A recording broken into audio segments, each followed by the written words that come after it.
On your rock hunting adventures, how many times have you picked up a piece of basalt, rolled it around in your hand a little bit, and then tossed it, saying, "Oh, it's just basalt"?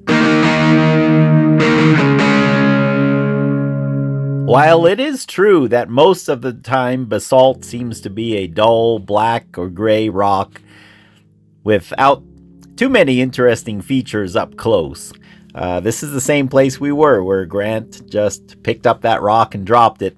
But the scenery that basalt makes is astounding. Those of you from Washington and Oregon, where this video was filmed, know what I'm talking about in terms of the astounding landscapes created by the stacks upon stacks of columnar basalt in your area. As we are going to see in this video, basalt is by no means boring, and it has many fascinating characteristics. But before we get into any of that, let's clarify in our minds what basalt is precisely. We know it's a volcanic rock, or an extrusive igneous rock, meaning that it's comprised of magma that makes it to the surface and cools rather quickly. And of course, once magma makes it to the surface, it is no longer called magma, but becomes lava. But even these rocks, depending on their exact chemical composition, have many different names. But they basically fall into two wide categories. One is basalt, which tends to be towards the heavier end of a wide spectrum.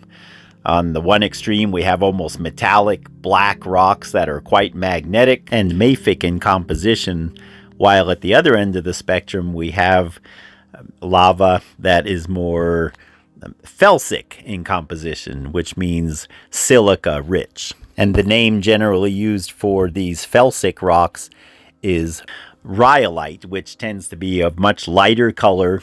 The lava tends to be more viscous and thick, and so it has a little bit different behavior than basalts do. But the biggest difference is that it's a lighter color, lighter by weight, less metallic content. The reason I mentioned the issue of viscosity, which refers to the thickness of the lava as it's flowing across the surface, basalt tends to be much more runny, and therefore it can behave quite differently and produce different features than a rhyolitic lava can do. Rhyolites tend to be a very thick, viscous lava that is more clumpy, flows more slowly, and produces different features. What we are looking at here is lava that was very frothy. You can imagine a lava fountain of runny lava producing this beautiful scoria. I brought these pieces from near our house in the Mexico City area.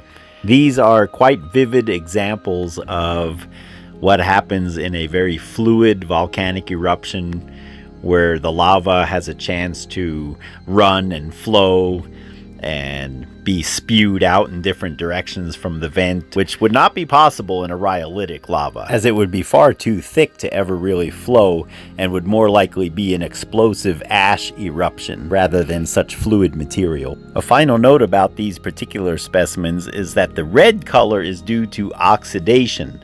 In the same mine where I acquired them, there are sections where the material is still a jet black color. And I was able to find some beautiful public domain photographs on the USGS website of the volcanic eruptions in Hawaii, which are a perfect example of this fluid lava that I've been talking about that formed those specimens from Mexico.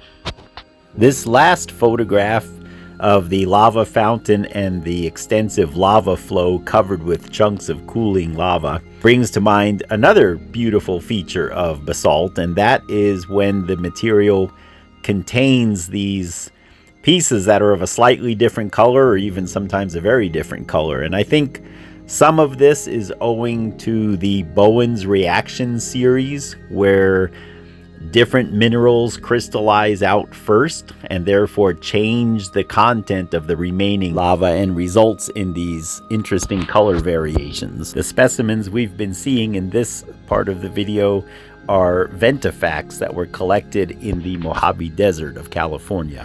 And here we have a couple of specimens from the Yellowstone River, and these specimens show clasts of various types of rock included within the basalt. They look like other types of basalt, but they're not resulting from the same mix cooling as we saw in the ventifacts from California. Here you can see in this red specimen very different types of rock included.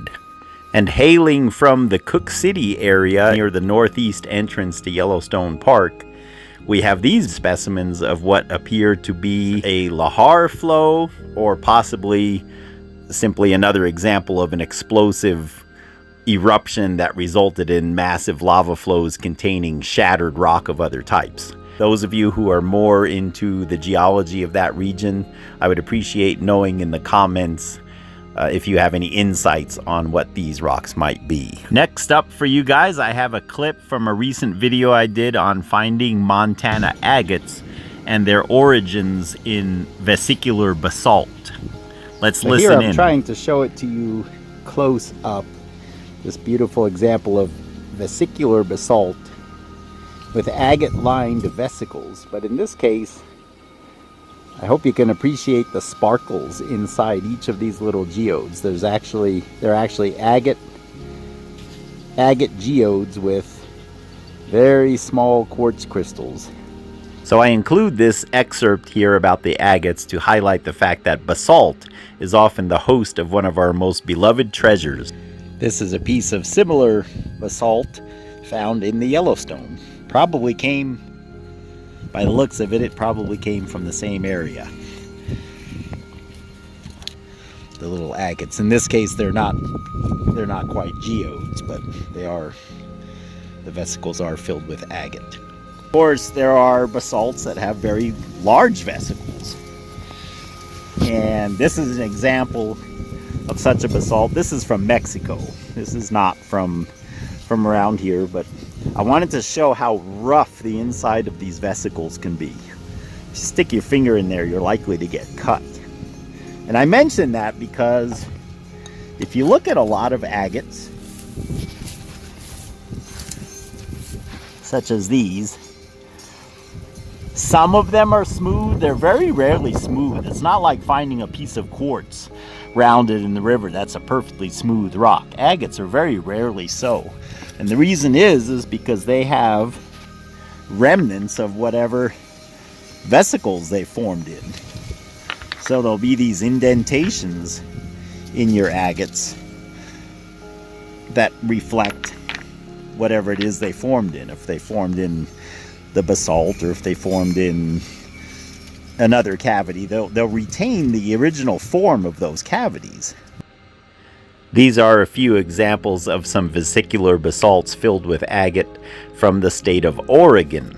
And this larger piece here I brought from the state of Hidalgo in Mexico, from the Rio Tula. It's just a plain piece of vesicular basalt, probably what most of us think of when we think of the material. But one thing I want to say about vesicular basalt, even if the vesicles aren't filled, when it's in a windy environment, it creates some of the most fascinating ventifacts you can imagine. Often I've heard these referred to as lunar rocks or moon rocks. And basically what it is the sand grains get into those vesicles and enlarge them until the whole surface of the rock is a series of overlapping craters, similar to the surface of the moon. Well, we're already almost 9 minutes into this video about what most of us likely consider a very boring rock, and we still have quite a ways to go. Basalt never ceases to amaze. Here we're looking at some more beautiful rocks from Oregon, and these are not only vesicular basalts, but they also are porphyritic. It's very cool to see the agates alongside the beautiful phenocrysts. And there's an infinite variety of these porphyritic basalts. Those that we're seeing now are from the Yellowstone River in Montana.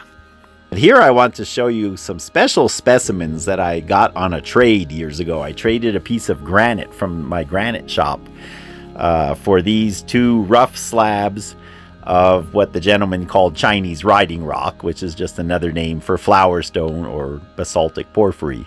But in this case, the crystals are quite large, and so I cut and polished them. Here's another flower stone. This is probably more the classic flower stone, as they really do look like florets. This was collected in the Beartooth Mountains. My dear friend Art, who often contributes to this channel, sent me a couple of photos of the famous green sand beaches in Hawaii. What makes these beaches so unique is that they are comprised almost entirely of olivine, which is a very heavy mineral, green, transparent. Its gem form is known as peridot. And this is brought to us from basically the lower depths of the crust or even the mantle by these volcanic hot spots. And as the basalt erodes, the olivine collects on the beach because it's heavy. Here's another piece of olivine-rich basalt from the Yellowstone River, likely originating from the Yellowstone hot spot. So it's good to know you do not have to go to Hawaii and steal the rocks. I understand it's quite frowned upon nowadays. The rocks I was showing you were collected some 30 years ago, so you might want to avoid doing that nowadays. And to round out our tour of the basalt world, we will look at some rocks provided to me along with these photos from Adam over at West Coast Rocks on eBay. These are some type of a basalt breccia, perhaps a lahar deposit, but they have become the host rock to some beautiful, colorful mineralization. Just a testament to all the wonderful treasures we have looked at today, and I'm sure I have left many out. If you have enjoyed this video, please like, share, and subscribe, and by all means, leave your comments. I always enjoy the comments and try to answer. Thank you so much.